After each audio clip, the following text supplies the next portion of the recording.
Assalamualaikum warahmatullahi wabarakatuh. Alhamdulillahirabbil alamin. Wassalatu wassalamu ala asyrafil anbiya wa mursalin wa ala alihi wa sahbihi ajma'in. Amma ba'du, kaum muslimin jamaah zuhur rahimakumullah. Pada kesempatan ini kita akan berbicara tentang merasa beruntung tapi sesungguhnya merugi.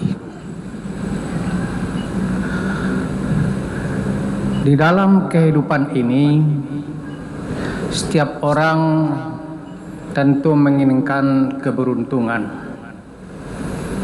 tidak menginginkan rugi, apalagi kehilangan pokok pencahariannya, yang dalam istilah dagang bangkrut atau pailit. Namun dalam kenyataan praktek kehidupan kita, sering kita melihat perilaku-perilaku yang seakan-akan memberi untung kepada yang bersangkutan, tetapi sesungguhnya adalah kerugian. Nah, tentang ini Nabi SAW dalam hadis dari Abi Hurairah riwayat Muslim pernah bertanya kepada para sahabatnya, "Atadaruna minal muflis?"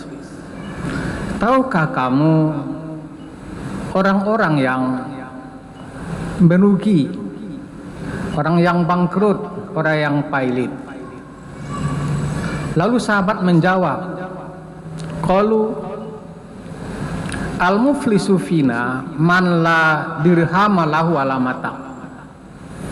Menurut kami, orang yang bangkrut itu adalah orang yang sudah tidak punya uang dan tidak punya harta lagi. Jawaban para sahabat itu mengungkapkan naluri mereka, orang-orang Arab yang pada waktu itu sebagian besar mata pencariannya adalah berdagang. Jadi naluri bisnisnya timbul, sehingga rugi tidak rugi bangkrut itu dihubungkan dengan masalah ekonomi, masalah bisnis. Tapi Rasul mengatakan, seolah bahasa kitanya, ya itu merugi juga, itu bangkrut juga. Tetapi Nabi menjelaskan, innal muflisa min ummati, sesungguhnya orang yang bangkrut itu adalah dari umatku juga. Dan bangkrutnya bukan di dunia, tapi di akhirat. Mayati yaumal qiyamati bisolatin wasyamin wa zakatin, yaitu mereka yang datang pada hari kiamat membawa ibadah solat, ia rajin solat, ia puasa, ia juga berzakat. Wayati, tapi ia juga datang pada waktu itu membawa dosa, membawa kejelekan atau keburukan. Wa qad syatama haza, ia telah memfitnah seseorang. Wa qazafa haza, ia telah menuduh seseorang tanpa hak.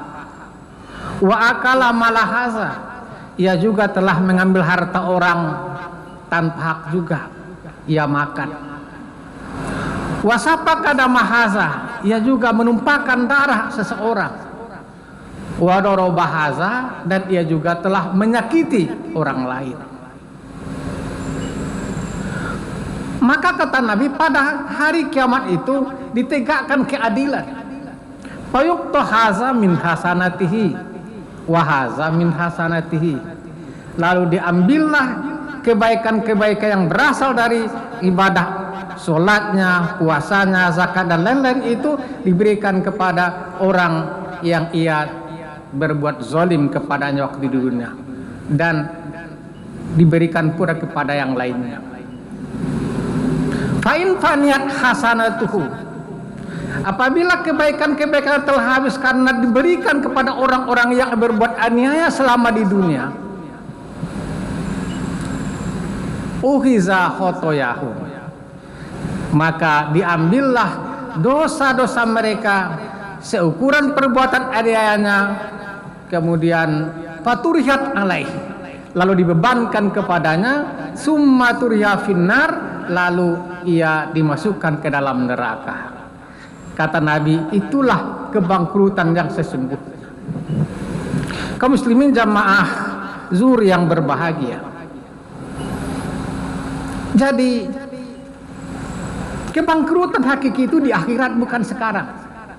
Kalau di dunia orang bangkrut, turun jabatan, turun pangkat, tidak berhasil dalam usaha dan lain-lain sebagainya, masih ada waktu untuk berbenah, masih ada waktu untuk bangkit kembali, bisa minta tolong kepada teman, sahabat dan lain-lain sebagainya. Tetapi ketika di akhirat, pada waktu itu tidak ada lagi pertemanan, tidak ada lagi persahabatan, tidak ada yang bisa menolong lagi kecuali amal ibadah kita. Kaum muslimin sekalian, mengapa terjadi orang yang beribadah kepada Allah, yang kata Nabi, ya sholat, ya berpuasa, ya berzakat, tapi justru ia menjadi orang bangkrut? Itu karena ibadah yang dilakukan tidak fungsional, tidak berfungsi. Betapa kita lihat dia rajin sholat, tapi suka berbuat maksiat. Dia puasa, tapi suka berbuat perbuatan yang tercela. Dia berzakat, tetapi ia tidak terkendali dirinya dalam mencari harta. Sehingga banyak orang teraniaya, yang tersakiti, yang terzolimi, yang hak-haknya dirampasnya, dan orang itu tidak bisa membela. Karena itu Nabi mengatakan, berhati-hatilah tentang hal seperti itu, kata Nabi. Mangkanat indahu maslimatu li akhihi min irdihi aw min syai'. Barang siapa yang pernah berbuat zalim kepada saudaranya, apakah menyangkut diri kepribadian saudaranya itu, aw min syai', atau terhadap sesuatu daripada harta benda atau miliknya, maka kalau pernah berbuat seperti itu, falyatallalhun minhul yaum, maka hendaklah ia minta dihalalkan hari ini, hendaklah ia selesaikan hari ini, hendaklah ia kembalikan hari ini, qabla ay alla yakuna dinaru la dirham, sebelum datang waktunya tidak berguna dinar, tidak berguna lagi dirham, harta dunia tidak berguna lagi. Kalau ia tidak selesaikan itu, lalu ia meninggal dunia, maka persoalannya tidak selesai. Di akhirat akan diselesaikan. Bagaimana di akhirat?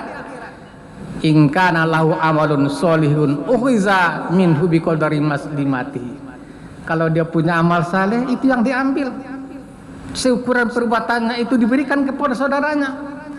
Wa in kana lahu wa in lam yakul lahu hasanat, kalau dia tidak punya kebaikan, maka dosa-dosa mereka lah yang akan diberikan kepadanya.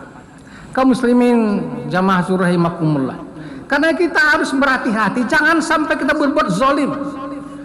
Di dalam hadis Nabi mengatakan, la tu'aduna huquqa ila ahliya yaumal qiyamah. Sungguh setiap orang akan dituntut oleh Allah kelak untuk mengembalikan hak orang lain yang pernah ia rampas di dunia.